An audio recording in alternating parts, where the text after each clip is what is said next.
Hello everyone, it's me Clayton. I just finished watching the 5th episode of The Last of Us. Now, after we got to Kansas in the last episode, this episode focuses on Henry and Sam, two survivors that many fans of the game will be familiar with. But there's a few changes in this episode that actually makes their story a little bit better in my opinion. Let's get to the story, shall we? So after we saw Henry and Sam hold Ellie and Joel at gunpoint, they decide they're going to work with them in order to get out of Kansas so all four people can be benefited. There's a problem though. Sam is deaf in this version, so he actually has to rely on Henry even more than usual. So Henry decides to lead Joel and Ellie to a special place inside the city where they can hide out, and where Joel and Henry can plan ahead, and where Ellie and Sam can bond as kids. Reading comic books, playing soccer, drawing with crayons. You know, there's a moment of actual innocence in the story filled with monsters, death, and people betraying each other left and right. But of course, the fun times can't last forever, as Ellie, Sam, Henry, and Joel all get caught up in a huge gunfight as Kathleen's men are trying to hunt them down. On top of an entire group of infected coming from the underground, including clickers and a bloater. Anyone who knows the games knows how tough the bloaters are, and the show's version is no exception. So, what I really like about this episode is not only the huge action scene at the end with all the different infected going after the soldiers with really good choreography and a sense of chaos throughout.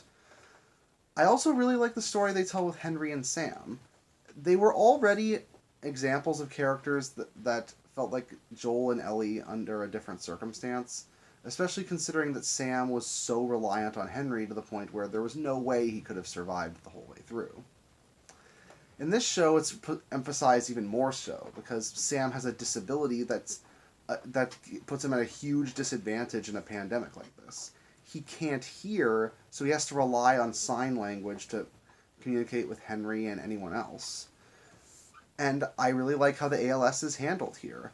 It makes the quieter moments all the more dramatic because you have to watch every single thing that happens between them.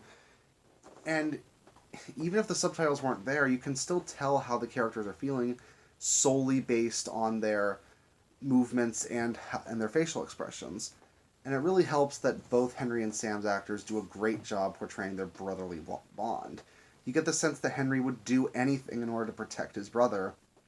And that's both a strength and a weakness for him.